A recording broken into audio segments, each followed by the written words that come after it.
Actualización de la ley de vacunas, Debimos conferencia de prensa en vivo en Casa de Gobierno. De nuestro Estado Nacional y de población en general, y entender también los requisitos y las necesidades que tenían las empresas. Llegar a esta compatibilización es un proceso arduo donde se trabajó mucho con los equipos técnicos y jurídicos, y hoy el presidente ha dispuesto que se firme este decreto de necesidad y urgencia.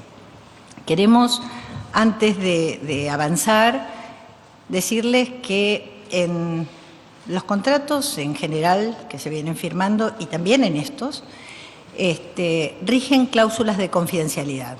¿Esto qué significa? Significa que hay aspectos de las negociaciones, de las conversaciones desde el inicio, antes de empezar a hablar con proveedores, con los estados soberanos que venden vacunas, con los distintos laboratorios, se firman convenios de confidencialidad. Esto es usual, no es solo para este tipo de vacunas, es usual. Específicamente la ley regula esto. Los contratos de confidencialidad son ley entre las partes, motivo por el cual los funcionarios públicos debemos respetarlos, porque además se nos involucra nuestra responsabilidad como funcionarios ante un incumplimiento. Entonces, teniendo en cuenta esto, vamos a tratar de tener la mayor amplitud para poder darles información, pero tenemos que decirles qué cláusulas, requerimientos, datos específicos no vamos a poder hacerlo porque tenemos que respetar la ley. Esto es muy importante plantearlo porque hay cosas que no vamos a poder decir por el marco legal, no, y por el respeto a la legalidad, y no porque no querramos dar información, porque todos los contratos siempre al final del día se envían a la Auditoría General de la Nación. Bien, en este marco, el decreto de necesidad y urgencia que se va a estar firmando hoy va a ser publicado en una edición del Boletín Oficial de mañana, pero apenas lo tengamos ya definitivamente firmado y todo, lo pondremos a disposición. Establece algunas modificaciones a la actual ley vigente de 27.573 que regula la adquisición de vacunas contra COVID.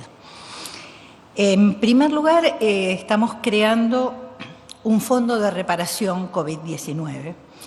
¿Para qué es? Es para responder para el pago de indemnizaciones ante la eventualidad de que una persona pueda ser eventualmente dañada por la aplicación de la vacuna. Es una responsabilidad objetiva ante la prueba del daño y la causalidad de que lo provocó la vacuna.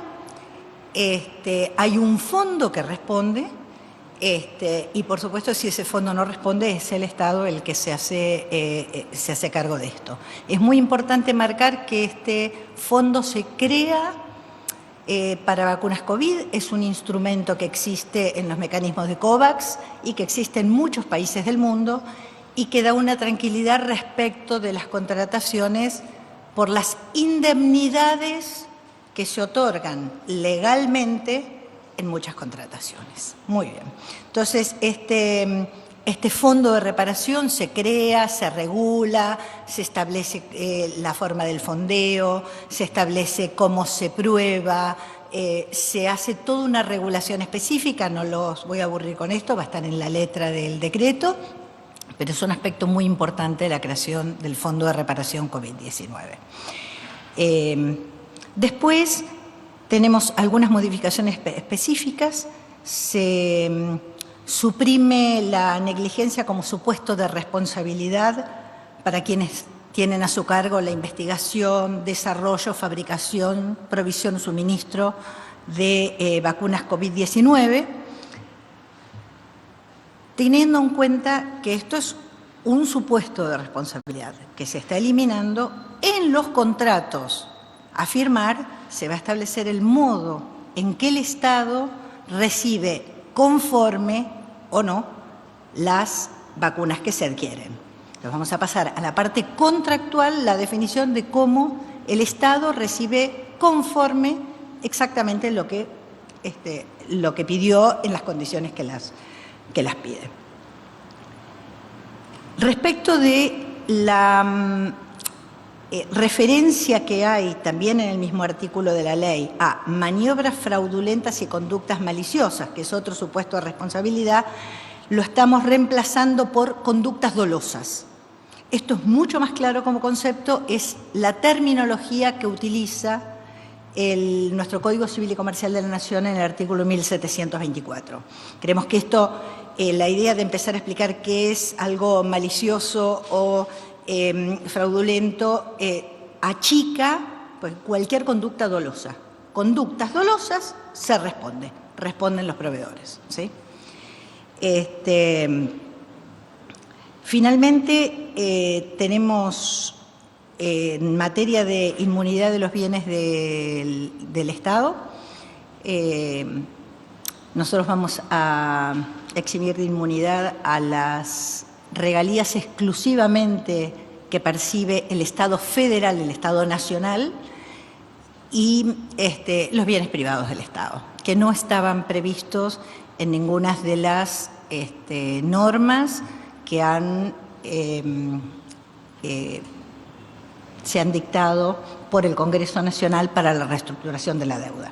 Entonces, recibimos una instrucción muy precisa del Presidente de la Nación de que todos los bienes soberanos que están establecidos en la ley de restauración de la sostenibilidad de la deuda de la 27.544 que estableció el Congreso Nacional deben permanecer soberanos porque hacen a la soberanía de la nación. Entonces, esto ha sido una instrucción muy precisa del presidente y lo que allí está establecido y especificado va a continuar protegido por la inmunidad soberana.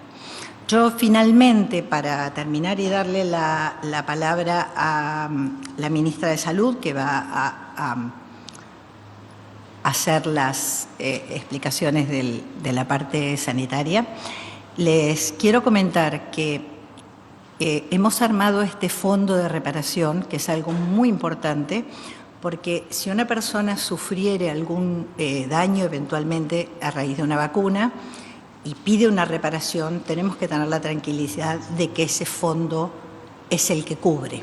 Si ese fondo no cubre, es el Estado.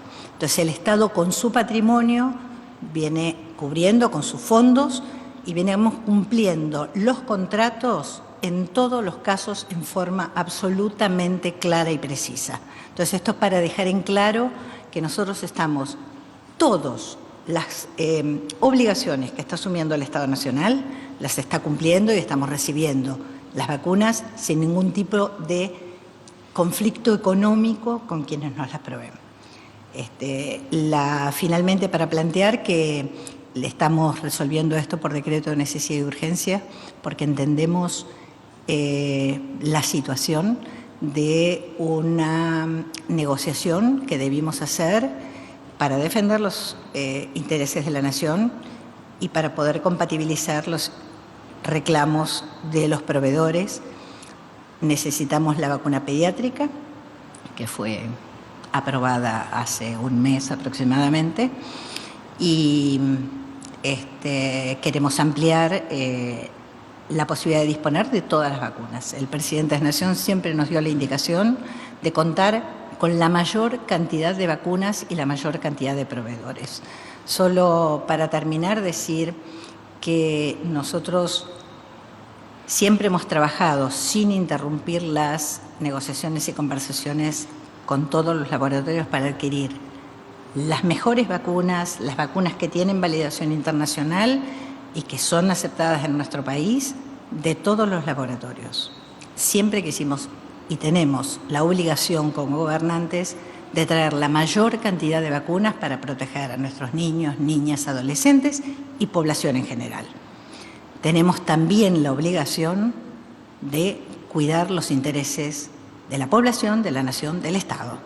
Motivo por el cual en ese trabajo hemos llegado a esto, queremos avanzar cuanto antes en los contratos que se pueden suscribir y decirles que esto va a estar publicado mañana. Queda